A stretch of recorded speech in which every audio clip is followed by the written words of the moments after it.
area where that comes up is with reporting of executive compensation. The clause used to not have an exemption for commercial products and commercial services, but in this FAR overhaul, commercial products and commercial service contracts are exempted from having the clause to report executive compensation and then flow that down to your first tier subcontractors. That's not probably operationally, it's not going to make a big difference to companies that have both commercial contracts and non-commercial contracts because they'll still be required by the non-commercial contracts to report their executive compensation. But if you're a company that only has commercial contracts, then you wouldn't have the clause in any of those contracts, and therefore you wouldn't be subject to the requirement to report your executive compensation. So that is an important substantive change. We may see other clauses like that where the FAR has exempted commercial products from the clause. For sure. Informal comments, we talked a little bit about this. 45 days from website publication, and then Sam said again that there'll probably be something going on in the fall. Oh, gee whiz. What if one part affects another? We've been talking a lot about this, Sam and I, about, okay, well, they just moved a bunch of stuff and said refer to FAR Part 19, which isn't out. And how are we going to comment on that if that's not out yet, especially when we see it in FAR Part 6, FAR Part 8, FAR Part 10, FAR Part 7, and they're referring to over here, and then they kept it in like 13. It was just a bizarre thing. So how do you do that? Well, you do the best you can. And then FAR Part 8 is I mean, they did it twice, basically. They overhauled the overhaul.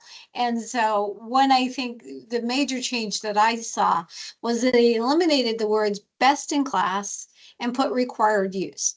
Best in class is not a statutory term. And so using that term kind of opened them up. As we know, category management is kind of the bane of small business.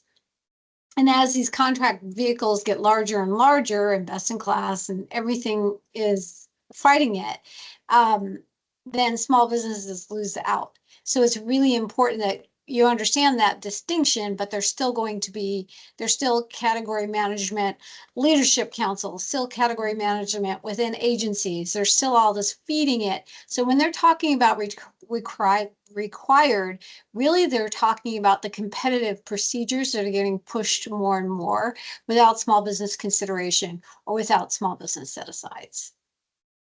The funny part about FAR Part 8 is it's as if that best-in-class mandate never happened. You can't find it anymore. This is not like a regulation where there's a correction and you can see the old version and the correction becomes the current version, but there's a previous version. Because this is just released on a website, they can just erase the old version. So there was a best-in-class mandate. I wrote about it. I criticized it for the reasons that Christine mentioned, that it's category management. There's only 5% of small businesses that are on these best-in-class contracts. It's a bit opaque as to how something gets designated as a best-in-class contract. Some of these best-in-class contracts were awarded before they were best-in-class, and they're deemed best-in-class afterwards. So if you're trying to say, oh, there's now a best-in-class mandate, and I want to target the best-in-class contracts, you don't even necessarily know what the best-in-class contracts are when they first come out. So best in class as a term is maybe it has some meaning within the government, but from the outside, I think it's been criticized for being too restrictive, being more of the same with strategic sourcing and category management. So the FAR decided 3 weeks after they'd put out this best in class mandate that we're not going to have a mandate anymore. They actually said in an email, best in class will be prioritized, but not mandated. So they took a reversal on best in class, and it's even different than that because in the actual text, as Christine said, there is no mention of best in class. They've taken out best in class and took it out of the practitioner album and from all the supplementary sources. So it's as if it never happened. You can't even find the old FAR Part 8 or the overhauled FAR Part 8 that had best in class. Now it's been overhauled again so that it refers to required use. What does required use mean? They haven't said yet. So we'll find out somewhere down the line. And we kind of get a hint for it, right? When they're pushing COC so hard. competition contracting. So Mm. contractor uncertainties, not all agencies have issued these deviations. What rules apply by reference in a solicitation. Some overhaul parts reference pending parts. We've talked about that. FAR revision shortly before FAR Part 9 or at the same time with the inflation. So there's all sorts of things. So when Pamela, when you came on and we're saying we're all just running, we are running with tennis shoes and changing them because we're wearing out the sneaker soles. So we are just all running. I feel bad sometimes when I'm issuing emails with a brief description of this FAR part, what it does, how it was changed, and you try to put it in 2 paragraphs. And it's just like, oh, wow, okay, what are the major ones? So this is minus part 13 because I couldn't figure out. Sam made this chart and I'm like, I can't figure out how to check off 13 this morning. So we're on the fly. So Sam, you want to take this one over? Yeah, so I've done pretty far along in this. The major ones that are still out there are 14 sealed bidding. Maybe there are not many sealed bids out there anymore, but that one's still out there. 15, which is negotiated contracting. It'll be interesting to see whether the FAR keeps the section letters. Are we going to be the last generation that knows what a section L, section M is in a contract? That's not required by law. I don't think so. They It's, could it's potentially do that. That'd be kind of fun to know. Oh, what is a Section M? Nobody knows what that is. Part 16 deals with IDIQ contracting, so there could be some major impact, particularly on small business, because one of the big decisions in small business procurement over the last few years is the Tolliver case that decided that there should be a set asides on, or there must be set asides on orders under the rule of two. SBA tried to put that into regulation. That may not be going anywhere. The FAR at one point tried to put that into regulation, but has withdrawn that rule. And it's possible that the FAR overhaul could say specifically and clearly in Part 16 that you do not apply the rule of two on IDIQ orders, essentially overturning that Tolliver decision. So that's one thing I'm watching for from Part 16. Part 19 covers all the small business programs, 8A, HubZone, Women-Owned, Service-Able Vet, and small business set-asides. And the big question there is, will the rule of two stick around in Part 19? Okay, so this is the overhaul, and we're gonna put these up and distribute this. And then, like we said, we're gonna try to record this. I think I started late, but at least I got something done. So we're gonna put these slides up so that people have them on reference. So this one Sam talked about, I think, on the executive compensation was a big one. Sam, so for FAR Part 52, why don't we explain that a little bit? What FAR Part 52, the implementing clauses really mean, don't we? Yeah, that's the most important part of the FAR because FAR Part 52 has the language that actually goes into your contracts. So all the other stuff, like all this Part 4, Part 19, all that's directions to contracting officers. So that's important as far as procedure. But if you're a contractor, what you really care about is what's in 52 because those are the numbered clauses in your contracts. Those numbered clauses are numbered 52.2, and then the next two numbers are the part.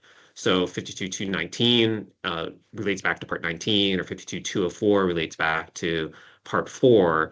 And as the FAR is overhauling the individual parts, say Part 4, they're also changing the text in the clauses, like 52.204. This particular slide refers to the changes to CM.gov. There's a clause in 52.204 that requires you to register in SAM.gov, requires you to have a UEI.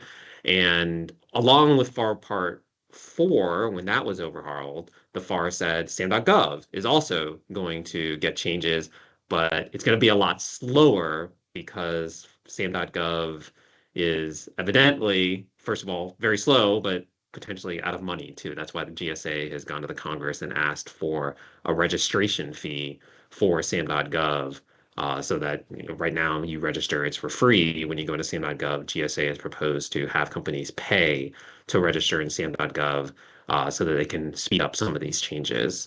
We do at SBA when I was there in 2016, SBA issued a requirement for SAM.gov to start capturing multiple NAICS codes for a contract. You know, as these contracts get larger and larger, you can have different types of work on it. So you can have architectural and you could have engineering, and those are two different NAICS codes. But SAM.gov only allows agencies to capture one NAICS code. So in 2016, SBA issued a rule to say there should be multiple NAICS codes on a contract. There must be multiple NAICS codes on a contract. That to this day, 2025, still has not been implemented. And I think the earliest date that it could be implemented is something like 2026, 2027. So we'll probably be more, I would put money on it being more than 10 years after SBA issued that multiple NAICS code rule for it to finally appear in SAM.gov. Yep. Oh, did the wrong one. Got that. FAR Part 6. This is where it's set aside 15 USC Chapter 14A. Who the heck knows what that is? So it just removes all these set asides. And it's really funny because it just means SBA's programs. Like that's what it means. So it's everything, really. Includes J&A authorities in a table, numbering, and references. So what you see in FAR Part 6 when we went to analyze it was, oh, okay, this not only changed, but then they renumbered it, and then they did this, and they deleted this, and then they referred to FAR Part 19. So it got very confusing really fast. We had to do chart analysis of it, and we tend to do that with big rig changes anyway, and so that really helped out. Do that. If you haven't done it, you might want to line it up because it also talks about who has to do a J&A, as does the Federal Register on the inflationary adjustment, and then here as well. But this is who does it under 104. I think it's 104 now, and then 102 went through some pretty good changes as well. So then part best in class, that's pretty funny, Sam. Okay, now allows for time unlimited, dollar unlimited. BPAs, for those that don't know, that's a blanket purchase agreement. And I think the difference between BOA's basic ordering agreements and blanket purchase agreements, I apologize for going acronyms on people, is that SBA used to consider these and still does a separate contract action for every order that's served off of those. So that's a big difference to keep in mind. And I don't know if you want to talk about that, Sam. Sure, there used to be a limit on BPAs when this used to be 8.4. So this is another thing where we're all going to feel old when someone says, "What's 8.4?" Because they're getting rid of 8.4. 8.4 is the current GSA schedule requirements in the FAR, the rules that govern the GSA schedule. They moved that to a separate section 538, which is the GSA manual. And in the old 8.4, they used to say BPAs are limited to 5 years and single award BPAs are limited to $100 million without a justification. So the max you could get for single award BPA, so a BPA that goes to just one company, is 5 years and $100 million. That's still pretty high, $100 million, I'd say, to go to one company. And they've taken out those limits. So now it's however many years you want. You know, it could be a Yep. 30-year BPA, could be $1 billion when now that it's in the manual. I don't know. It'll be interesting to see if agencies use that and say, we And don't want competition for this forever and ever. it's interesting for FAR Part 17 where they talk about a little bit about IDIQs and remove the 5-year limit on that as well. So I thought Hmm. that was pretty. Right, right, That right. comes So, up. So these FAR parts are really, really playing together. Okay, so let's go. interesting. FAR Part 10. I think we went over this pretty well in our last on Yeah, I was market hot on research. this one. I was like, I guess at some point say, okay, it is what it is, and we're gonna have to deal with it. But this was the one where I came out strong and said, look, there used to be 10 for 10 for 10.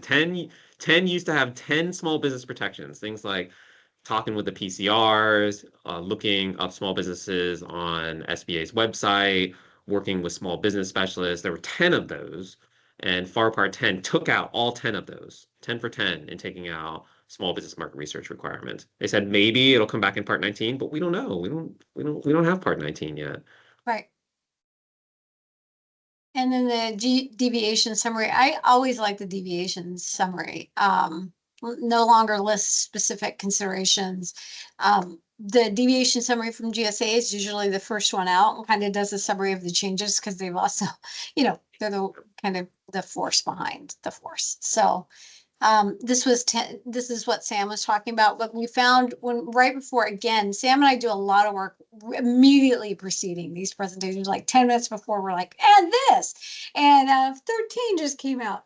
So what we found in comparing notes right before we did market research, which bears repeating, is that DFAR still has a section in there because of the NDAA section 816 of 2006, FY 2006, sufficient number. Again, it's not a rule of two, but it gets us a little bit closer than rule of two. So rule of two is not in statute yet.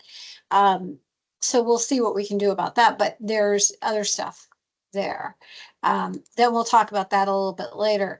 And the reason I like these slides, and again, we used them last time, there's two slides that I put in that I really like because Sam did this on bundling and consolidation and how much this category management push has really risen in the last few years, and we only see it going up.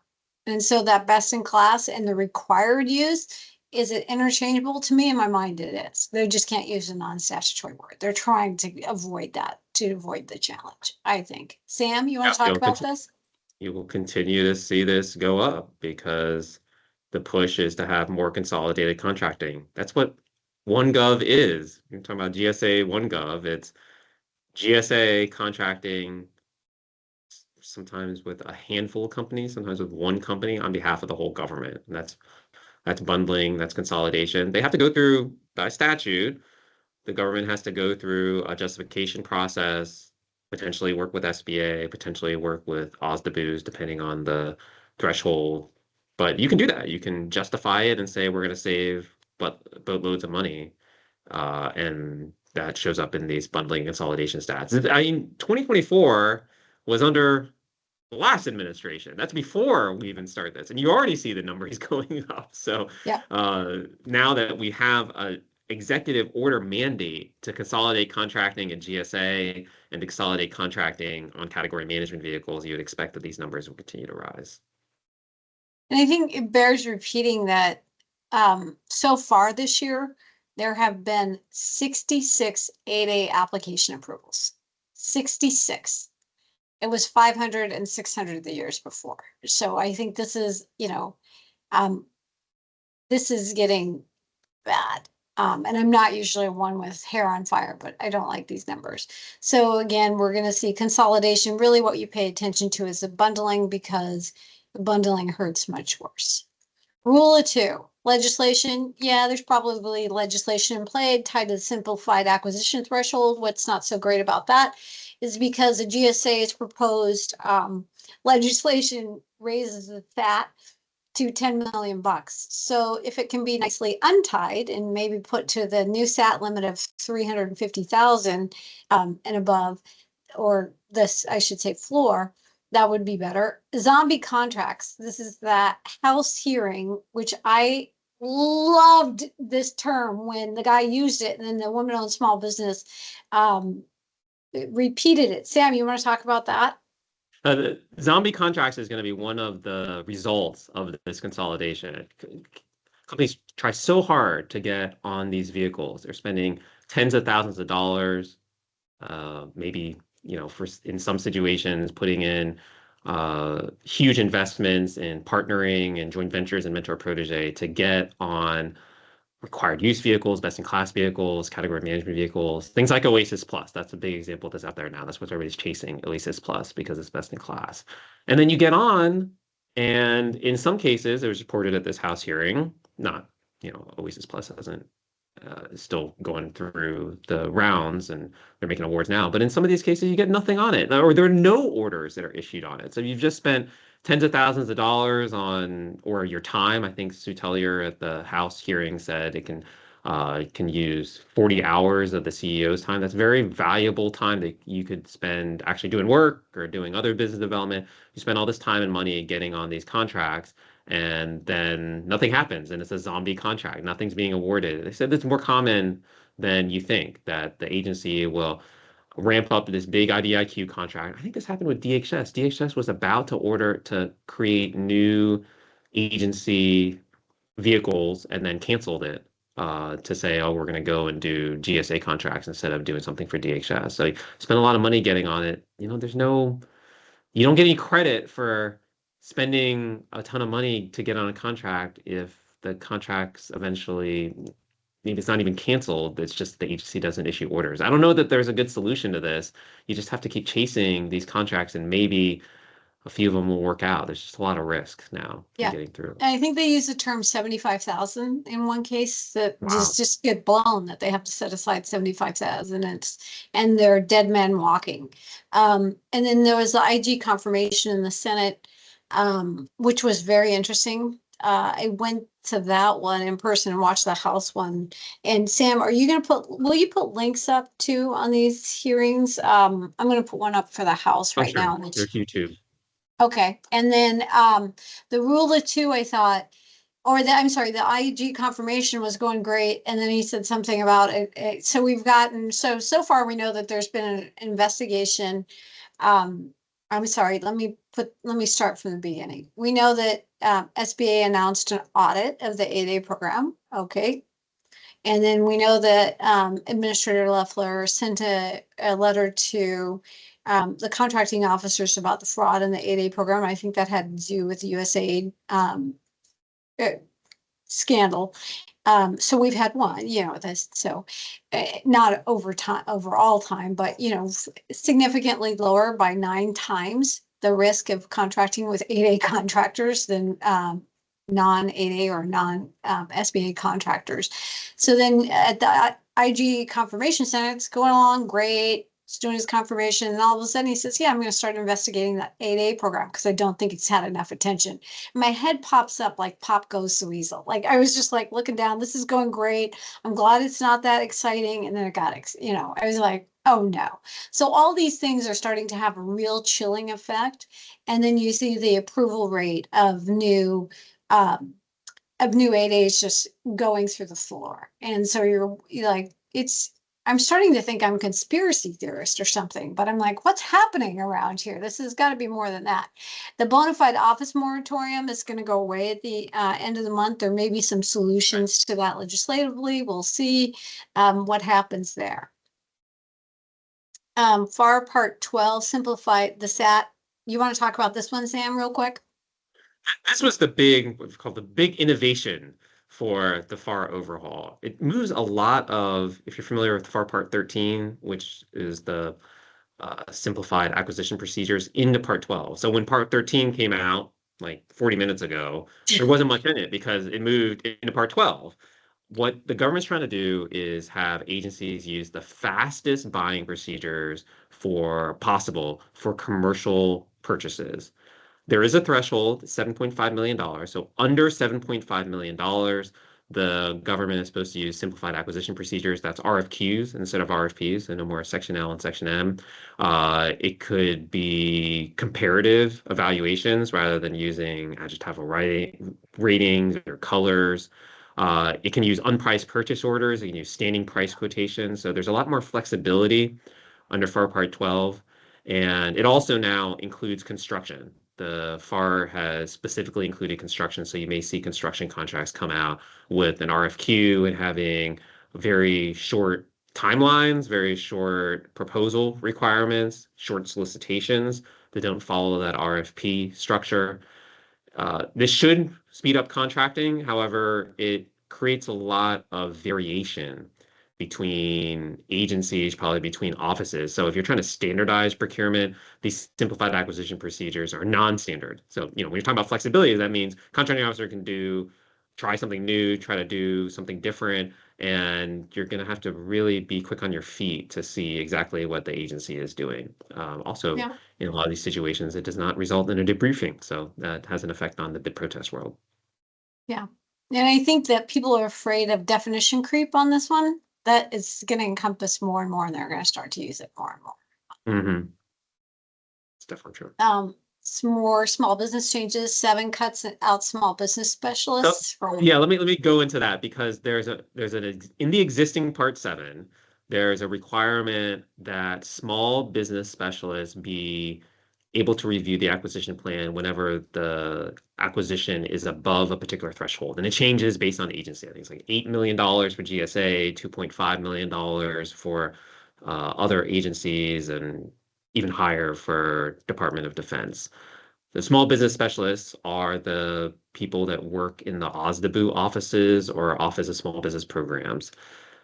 They're not mentioned in this new Part 7. I've tried to look back and see where that comes from, that small business specialist review. I couldn't find a statute that matches up with that. So I think what the FAR is doing is they're saying this is not statutory. This adds time. So you're adding another person in the process. And if it's not statutory, we're going to take this out. The curious thing, speaking of conspiracy theories, is this elimination of that text. And they don't tell you they eliminate that text. It's just crossed out. They don't give an explanation for it. This elimination of that text comes at the same time as agencies are cutting small business specialists.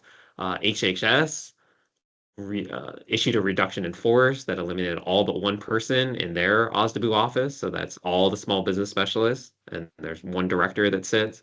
And then it just came out yesterday that the Department of the Air Force is reducing its small business office down to one person, one director.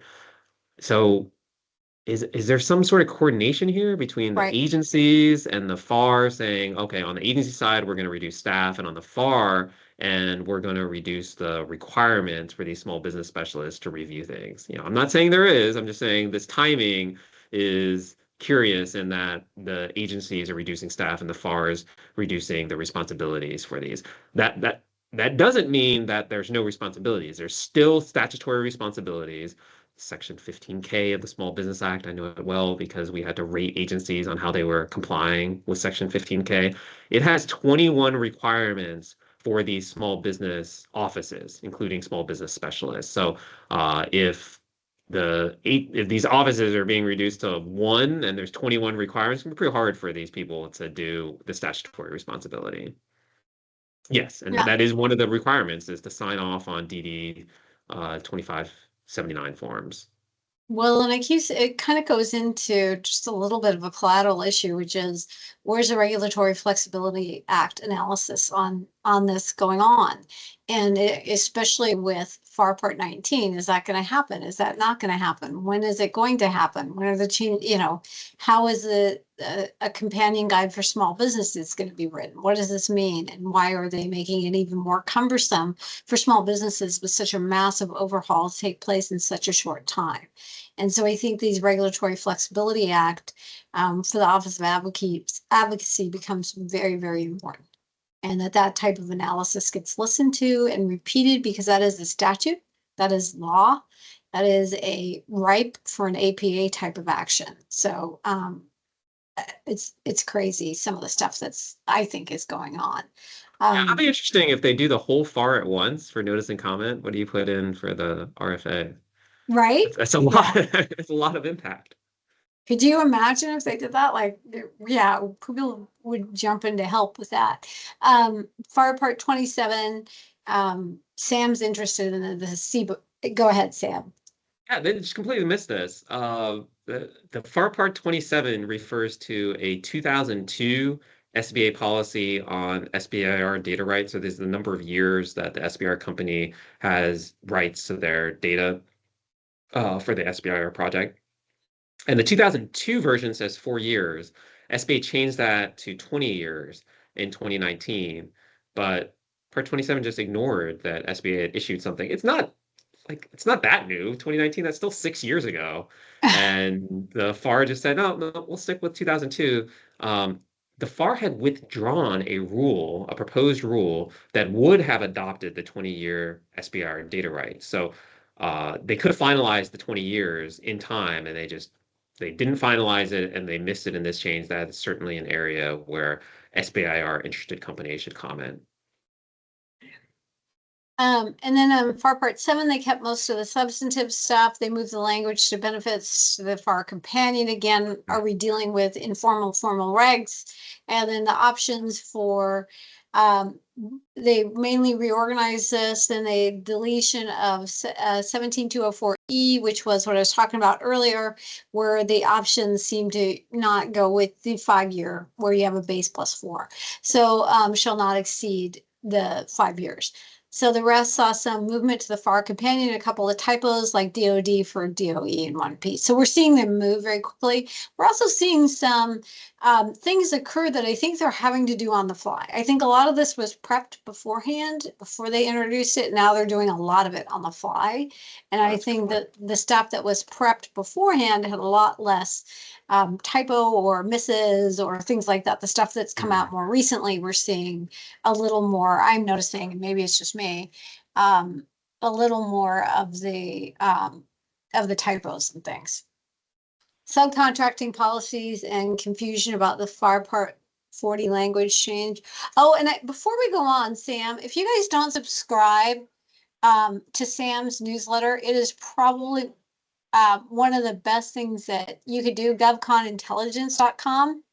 It's very, very good. And it's just tremendous resources in there and really good tools. So if you don't have it, get it. Sam publishes and is very prolific on these things, and he has such a strong background. And I was really excited when he was coming into private practice. It's like, yes, we get him. Reads on, so it's really nice. So subcontracting policies on FAR Part 40 language change. Oh, and he's also my boss on the ABA committee, so that's kind of nice too. Yeah. Subcontracting policies and confusion about FAR Part 40 changes. This is really Sam, about flow downs, and you can go on to the next slide. okay. The FAR used to have more instruction about when to flow down clauses to your subcontractors. So there was a list of flow down clauses in 244-6. And now it just says, this new language that you see on there, flow down to subcontracts for commercial products and commercial services as indicated in the specific clause. So the FAR has pushed the work off onto you to actually read the clause to see whether it should be flowed down. You know, there are many lawyers, Christine and I are among them, that will tell you, we can read the clause for you and help you figure out which clauses to flow down. But it used to be that you would get some of that work done by the FAR. Now you have to do it yourself or get a lawyer to Yep. help you. And I And you'll think see it's an really, example. go ahead. Oh, there's an example on the next slide of a flow Okay. down clause.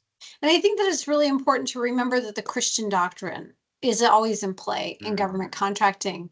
And that means that if there's a mandatory provision that is excluded by somebody, the contracting officer mainly, in a government contract, you're still bound by it.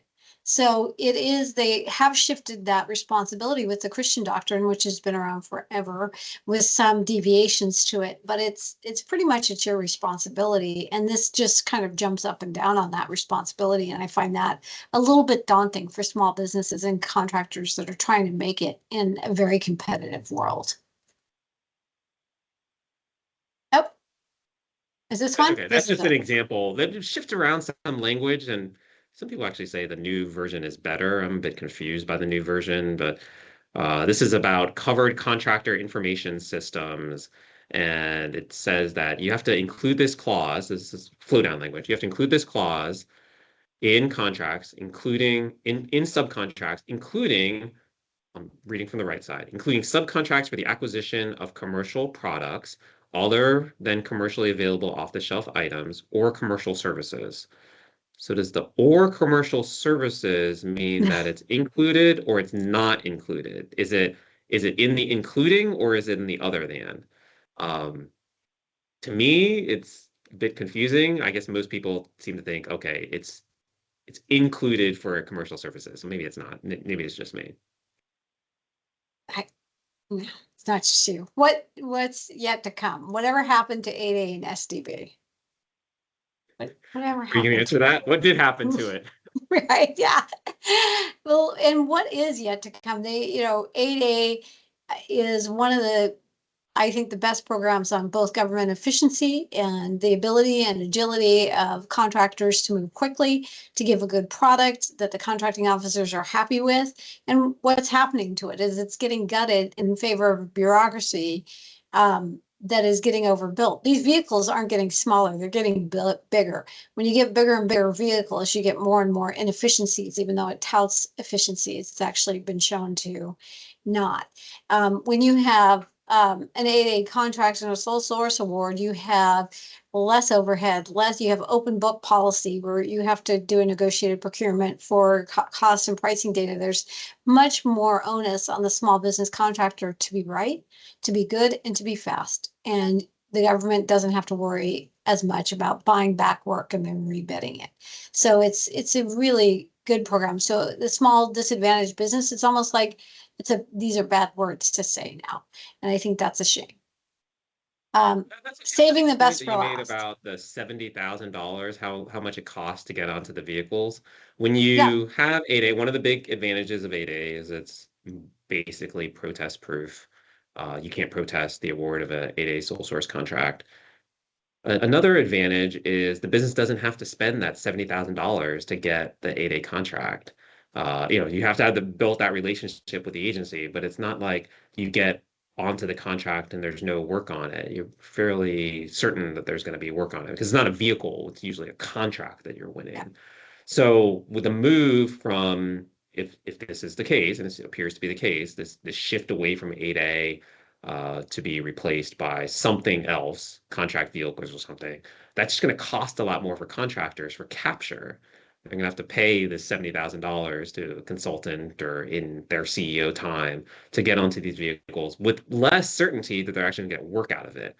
Maybe that's better for the government. I don't really know why it's better for the government, but maybe it's better for whoever's getting that $70,000, but not good for the contractor to have to pay for less certainty of actual paid work coming out on the other end. And this is a business development program, and I think that's a really important that we call it the 8A program, but it's actually the 8A business development program. So it's limited in time. So you really do have a very limited time to establish yourself, to establish the brand, to get the contracting officer to trust you, to get the contract to perform it well. They know what they're getting.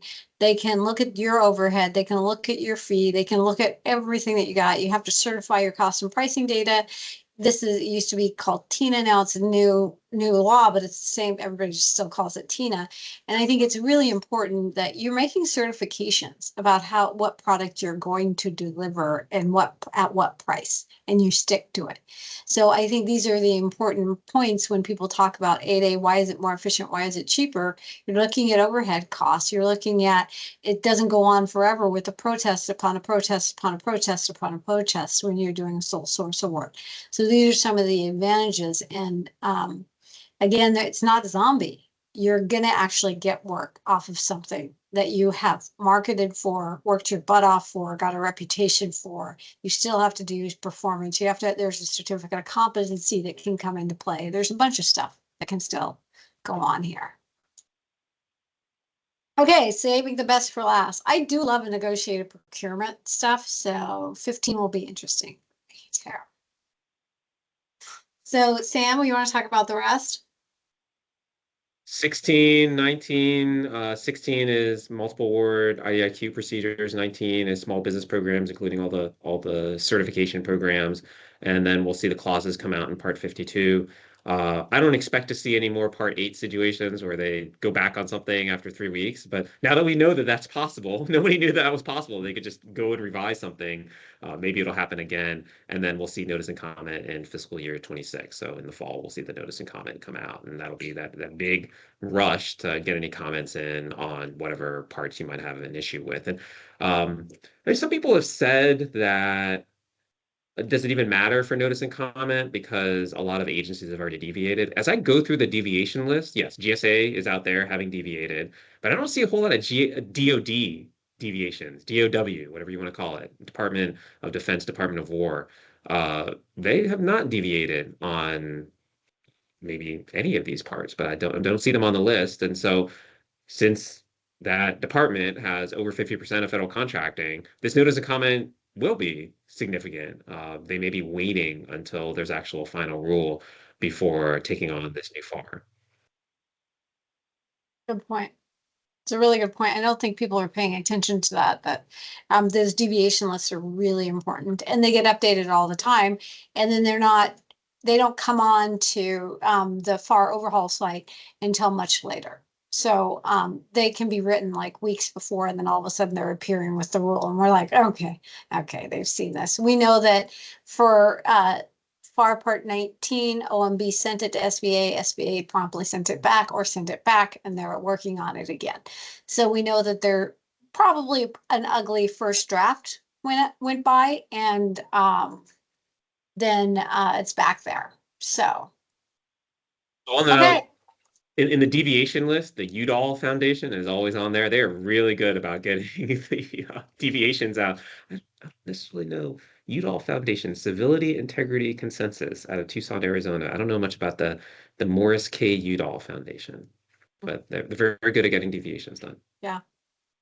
So that's kind of our overview and other things that are going on. So we were going to open up the last few minutes, and we scheduled till 11:15. We can always end early, but we've opened it up for questions. So if people have questions, please either type into the chat box, and then we're going to put in, I think, um, the hearings and in the Senate and in the House. The House hearing was beautiful, by the way, because both sides were agreeing. It was probably one of Right. the most, it was like going to beautiful theater. I mean, both sides were agreeing. They were dancing together. They were singing together. It's like, wow, working for small business together. So it was probably one of the best coming together I've seen on bipartisanship was coming out of the House Small Business. It was amazing.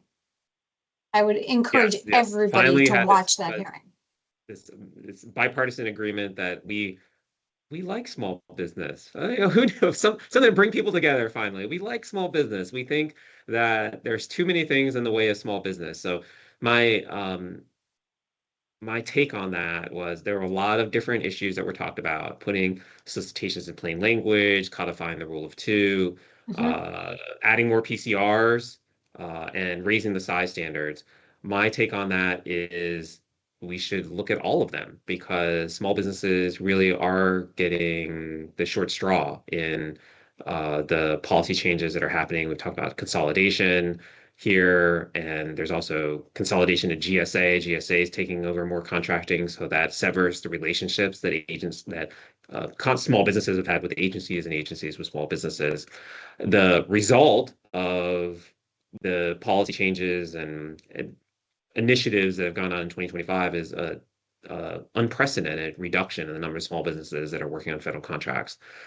It'll go down to 5,000 this year, 8.5%, if it keeps at the same pace, which I expect it to. So it'll go down 5,000.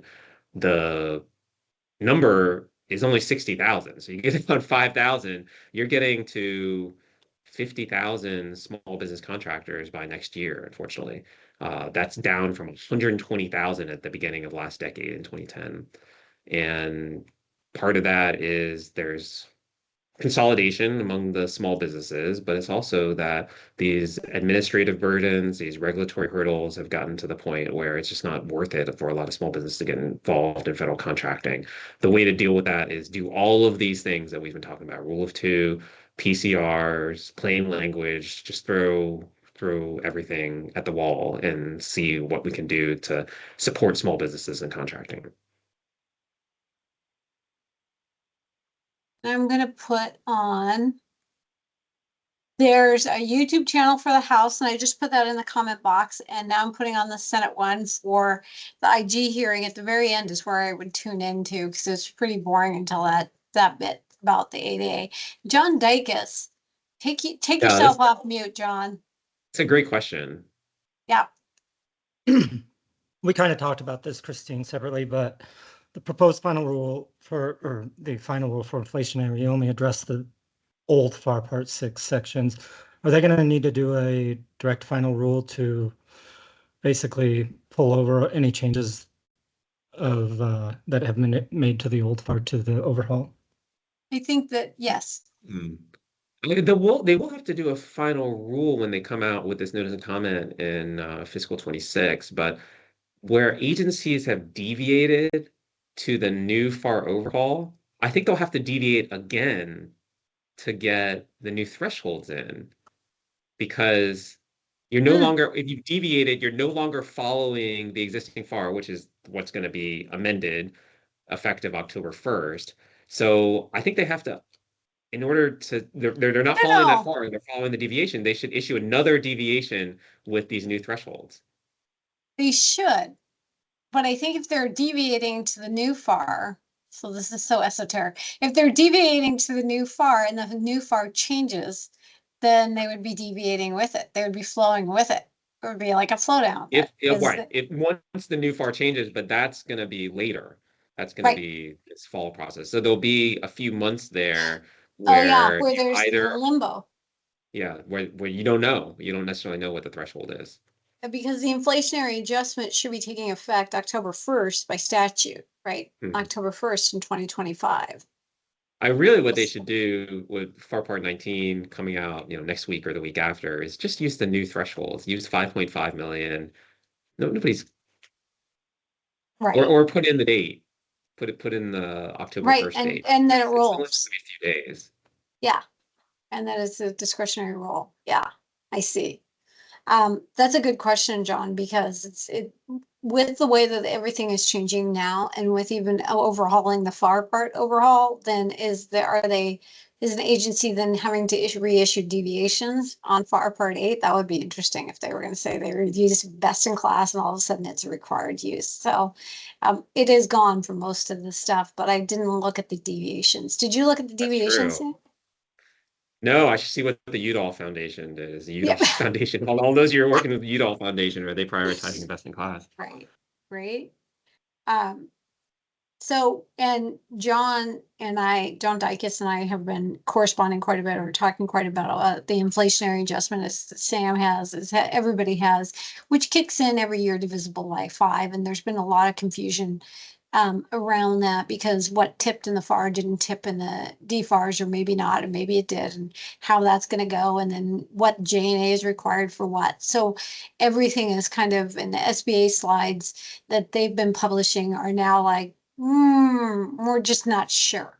And there's a lot of confusion, is what one of the slides said that was just presented this week. So there is confusion. We see that there is confusion, but let's get clear rather quickly on it.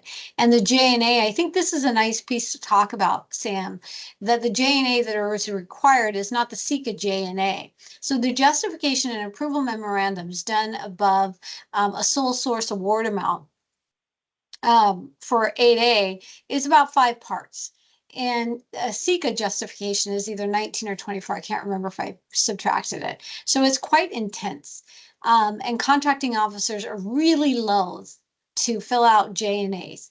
And if you can imagine what it's like in this atmosphere to try to fill out a J&A, but the nice thing about the SBA's J&A is it's not published and it's shorter. And so those are kind of the good things that kept around in FAR Part 6. Sam?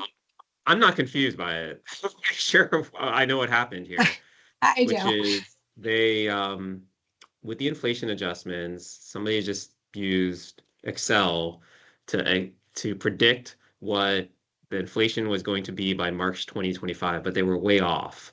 Uh, I don't know if it's an Excel problem or it's a person problem, but they were way off on what the inflation was. And, economists get this stuff wrong too. Inflation was just less in 2025 than it was in 2024. So if you're just doing, a straight line linear regression, you got the wrong number. And the DFARs and the FAR use this predicted level for inflation. Inflation was less than predicted, so it didn't trigger a lot of the threshold changes, including a change for entity-owned firms to get sole source contracts up to 150 million rather than 100 million at DoD. Uh, what the FAR tried to do is they had a choice then. Okay, do we not trigger a lot of these thresholds? Do we trigger some of them, as many as we can, or do we trigger more thresholds? So they could have gone with May level inflation, which was actually higher inflation because it's past time, but that would have triggered more thresholds than what they put in the proposed rule. They didn't want to add thresholds to the list that was changing, so they picked a lower level of inflation that would trigger some, but not all of the thresholds. And one of the thresholds that wasn't triggered was that $100 million threshold. So that means that the level for non-JNA sole source contracts to 8A firms owned by ANCs, tribes, and NHOs stays at 100 million. And Christine is right that there's a difference between the JNA that's required to go above 100 million and a JNA that's required under SECA. The approval requirements are different. The length of the JNA is different. And in the statute, it says for the $100 million authority, it says the approval authority is this person. I forget if it's a senior procurement executive or undersecretary. And that approval authority did not change in this inflation adjustment. The approval authority is actually in the statute, and it says it's this person, and that did not change. So what, and this is where the confusion comes in, is because it seems like if you read the two provisions, you'd almost say the JNA applies to 100 to 150 million, the SBA JNA for a sole source, if you read the FAR provision. So people are saying, well, this isn't quite lining up. And then, oh, they picked the wrong month. And had they looked over, so usually they pick March for every year divisible by 5. That's a 1908 provision, and they picked April instead, and April missed it by, if you buy into the argument that they missed it, which is, I still is going to say there's confusion surrounding it, because it gives people wiggle room to fix their problems, and they missed it by 43 cents. So if you pick and inflation was on the rise. If you recall, there's a lot of tariff talk going around, so you can see it's ticking up. So while they're drafting this, and we traced them through the FAR open cases and the DFAR open cases, while they're looking at this, inflation is ticking up. The draft regulation had it written to tick up at 150 million, and to do an inflationary adjustment, because it's not going to adjust again until 2030. While they were writing this, May hits and they have the numbers, and they're still writing, and they don't go back, and they don't use their proposed rule. They change the proposed rule. So if they did pick a month, they missed it by 43 cents, and they could pick a month from the same quarter, no harm, no foul. There's no statutory mandated month, same quarter, next month, and you can see the rise in inflation. So is this a fixable problem? Perhaps. There's a petition process that is under 1908. So I think that's important to remember. I also think that there's ways to kind of fix things if there's been, confusion around the issue. That's how I term it. Sam's very black and white with numbers, and we may come to different or same different number is the number. That's right. And a lot of times we come to the same. 66 is the number of the day, as we said. 66 ADA applications approved in the whole of 2025. 66. Yeah, and SBA confirmed that at the tribal consultations, and I think that was a little bit shocking. And I know that we've had several periods of exceptional slowdowns with application approvals, but 66, I just don't even have words for that. I don't have words. So with that exciting and warm comment, we are looking forward to FAR Part 19th. I think Sam and I will probably be immediately on the phone. There'll probably be a group of us going, what the heck? Are there questions that we can answer for people? People are dropping off because we're past the hour now, but are there questions that we can ask or answer for folks? I did put the Senate and the House hearings in the box.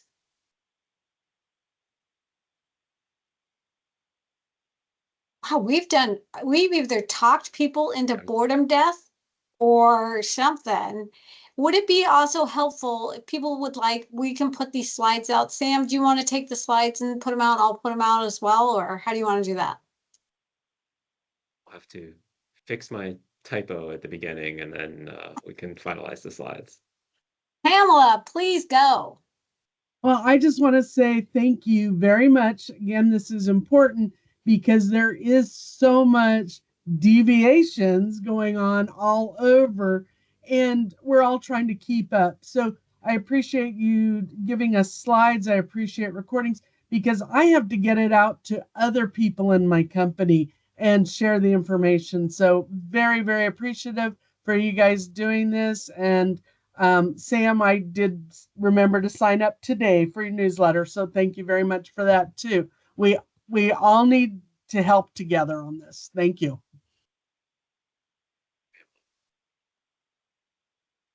I just wanted to mention on the deviations, as Pamela was referring to, GAO cases are already mentioning the FAR overhaul. So Mhm. GAO is tracking this, and that creates another level of confusion. Is if you're trying to make a case at GAO on part 8, which is probably the most common one that you would have to make. Maybe part 12 on whether something's commercial or not, but most likely part 8. Which part 8 do you follow? I would think you follow the one that if the agency's deviated or not deviated, it would depend on whether the agency's deviated or not. But that GAO put something in a footnote. It didn't matter whether the agency had deviated or not. I think that's right. Gosh, and really it is, if you're feeling overwhelmed, you're not alone. If you're feeling like everything's changing while you're trying to, like the ground is shifting, you're not alone. This is happening for a lot of people. And when they drop the overhauled pieces, they're dropping them quite a bit, and there can be quite a bit of information. And if you miss just one drop, suddenly my clients get inundated with, okay, they overhauled this, this is what it means. You know what I mean? Like, this is what it means. This is what it means. So it's kind of tough to keep people up to date all the time because you feel like you're overwhelming them. And then I'll get questions back. I'm like, they're reading it. You know, I'm all excited about that. So if you have suggestions for Sam and I on doing future ones, we'd love to hear it. And we will get these slides out. And then I got to figure out a way. Maybe Sam knows. Sam's probably got a YouTube channel. I think you do, on how to do a recording out. Yep. I can put it up on YouTube, absolutely. Oh, perfect. So we'll have those resources out, and then Sam's really good at this stuff. So I've really enjoyed him in private practice, and there's enough work for everybody in this space. And I'm really happy when competent people join the small business space. I'm very, very happy. So yay, Sam. And I am learning from the best. Thank you, Christine. oh, Sam. I'm taking it you don't mean me. So Yeah. Not on the technology part, maybe, but on everything else, yes. Techno challenged. Okay. So thanks everybody for attending, and we'll probably have future ones, especially when FAR Part 19 comes out. Everybody will be having them. I think it's really important that we keep updated, and that these are resources that everybody needs to know. You shouldn't always have to pay to get updated on stuff like this. So I think this is really important. So with that, I think we're going to sign off. And just so you guys know, we may look like professionals from the waist up, but gosh only knows. I'm wearing jeans, just so everybody knows. It's my usual getup. I'm wearing jeans. Okay, have a good day, you guys. If FAR Part 19 comes out, you'll see Sam and I going crazy and probably doing one really quickly. If it was going to come out today, we were going to go live and just analyze it with you. The tightrope of no check. Oh, what nice comments. Okay, thanks you guys. Talk to you soon. Thanks, everybody. Have a great day.